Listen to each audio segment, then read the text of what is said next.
আজ আমি রুই মাছের মাথা দিয়ে মাসকলাইয়ের ডাল রান্না করব। একদম গ্রাম বাংলায় যেভাবে রান্না করে ঠিক সেই রকমভাবেই রান্না করব। হ্যালো এভরিওয়ান, কেমন আছেন সবাই? আশা করি ভালো আছেন, আপনাদের দোয়ায় আমিও ভালো আছি আলহামদুলিল্লাহ। তো এখানে আমি 250 গ্রাম ডাল আমি ঠেলে ভেঙে নিয়েছি, আমি ব্লেন্ডার করে নিয়েছি। দেখুন এভাবে ব্লেন্ড করে নিয়েছি, একদম মিহি করিনি, একটু দানা দানা ভাব আছে। এভাবে নিতে হবে, মিহি করলে ভালো লাগবে না খেতে। তো এখানে আমি ডালটার মধ্যে পানি দিয়ে দিয়েছি, দিয়ে এখন ডালটাকে গুলিয়ে নেব। আর ডালটাকে গুলিয়ে আধা ঘন্টার জন্য রেস্টে রেখে দিতে হবে। ভালো করে গুলিয়ে নিয়ে আমি আধা ঘন্টার জন্য রেস্টে রেখে দেব। আধা ঘন্টার পর যখন ডালটা গলে যাবে, মানে নরম হয়ে যাবে গুলে, তখন আমি রান্নাটা করে নেব। তো হ্যাঁ, এই পর্যন্ত আপনারা যারা ভিডিওটা দেখতেছেন প্লিজ একটা লাইক দিয়ে আমার ভিডিওটা ফুল কন্টিনিউ করার অনুরোধ রইল। আপনাদের একটা লাইক আমার কাছে অনেক মূল্যবান, আপনাদের মতো অনেক বন্ধুদের কাছে পৌঁছে দিতে সাহায্য করে, আর আমাকে নতুন আরেকটা ভিডিও বানাতে অনুপ্রেরণা যোগায়। তাই প্লিজ একটা লাইক দিয়ে আমার সাথে থাকার অনুরোধ রইল। তো চুলায় একটা হাঁড়ি বসিয়ে দিয়ে আমি তেল দিয়ে পেঁয়াজ কুচি দিয়ে দিয়েছি, পেঁয়াজটাকে বেজে নেব। দিয়ে দিয়েছি এখানে 4-5টা তেজপাতা, আর দিয়ে দিয়েছি লবণ, এতে করে পেঁয়াজটা তাড়াতাড়ি করে ভাজা হয়ে যাবে। এখন পেঁয়াজটাকে আমি নেড়ে ছেড়ে বেজে নেব। আর ডালটা আমি যেভাবে রান্না করতেছি ঠিক মানে সেইভাবে রান্না করলে খুব স্বাদ লাগে, খেতে অসাধারণ লাগে। আমি দিয়ে দিয়েছি আদা রসুন বাটা, আর এখানে দিয়ে দিয়েছি ধনিয়া আর জিরা বাটা। গোটা ধনিয়া আর জিরাটাকে আমি টেলে নিয়েছিলাম, টেলে আমি শিলপাটায় বেটে নিয়েছি, এতে করে সুন্দর একটা ফ্লেভার আসবে টেলে নেওয়ার কারণে। ধনিয়াটাও আমি টেলে নিয়েছি, জিরাটাও টেলে নিয়েছি, নিয়ে বেটে আমি দিয়ে এখন কাঁচা গন্ধটা যাওয়া অবধি আমি মশলাটাকে কষিয়ে নিয়েছি। আদা রসুনটার যে একটা কাঁচা গন্ধ সেটা যাওয়া অবধি আমি মশলাটাকে কষিয়ে নিচ্ছি, মানে বেজে নিচ্ছি।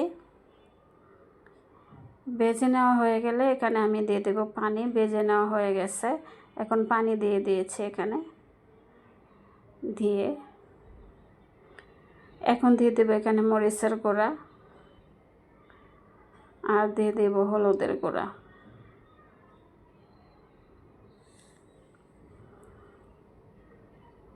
এখন মশলাটাকে ভালো করে কষিয়ে আমি মাছের মাথাগুলো টুকরো টুকরো করে কেটে রেখেছি, ওগুলি দিয়ে দেবো এখানে। ঢাকনা দিয়ে মশলাটাকে কষিয়ে নেব। আমি 2-3 মিনিট মশলাটাকে কষিয়ে নিয়েছি। দেখুন সুন্দর তেলটা উপরে বেশি উঠেছে। এখন আমি এখানে মাছের মাথা নিয়েছি, এখানে একটার অর্ধেকটা রুই মাছের মাথা নিয়েছি, লেজা সহ কিছু পিস সহ আমি নিয়েছি। মানে মাছটা যত বেশি হবে তত এই ডালটা খেতে খুব মজা হবে।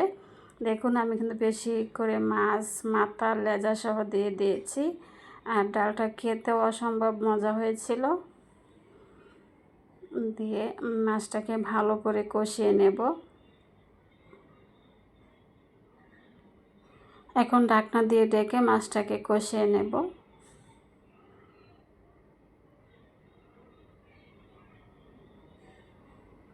মাছটা দেখুন ঢাকনাটা উঠিয়ে নিচ্ছি, মাছটা কষানো হয়ে গেছে।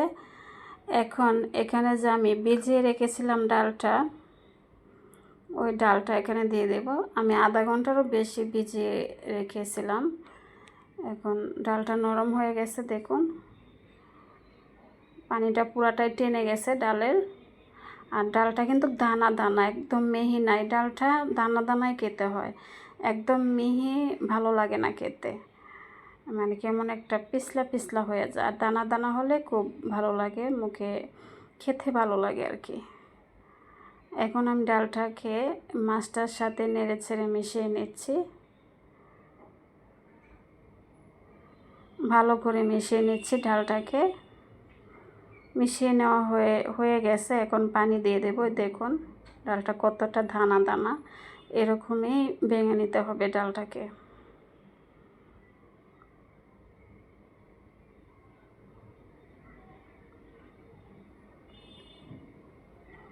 এখন এখানে আমি পানি দিয়ে দেব।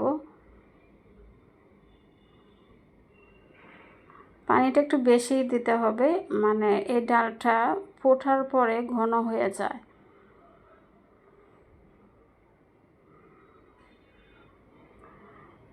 আমি একটু বেশি করে পানি দিয়ে দিচ্ছি, আর এটা ডালটা জাল হতে হতে এটা অনেকটা ঘন হয়ে যাবে। আর এই ডালটা যত ঘন হবে ততই মানে ভালো লাগবে খেতে। এখন আমি ডেকে দেব না, আমি না ডেকেই অনবরত নেড়ে ছেড়ে দিতে হবে, তা না হলে ডালটা নিচে বসে পোড়া লেগে যেতে পারে, আর এই ডালটা পোড়া লেগে গেলে ভালো লাগবে না খেতে। তাই অনবরত নেড়ে ছেড়ে একটু পরপর নেড়ে ছেড়ে দিচ্ছি আমি। দেখুন বলক এসে গেছে, আমি ঢাকনা দিইনি, ঢাকনা দিলে নিচে লেগে যেতে পারে। তো আপনারা যারা আমার ভিডিওটা দেখতেছেন, যে যেখান থেকে দেখতেছেন, কাছে কিংবা দূরে, দেশ কিংবা দেশের বাহিরে, যে যেখান থেকে দেখতেছেন, আপনাদেরকে অসংখ্য অসংখ্য ধন্যবাদ আমার ভিডিওটা আপনাদের মূল্যবান সময় দিয়ে দেখার জন্য। যদি কোনো অংশ ভালো লেগে থাকে তাহলে আমার ভিডিওর সাথে থাকার অনুরোধ রইল, চ্যানেলটাকে সাবস্ক্রাইব করে আমার সাথে থাকার অনুরোধ রইল, আর কমেন্টে জানাবেন ডালটা কেমন হয়েছে।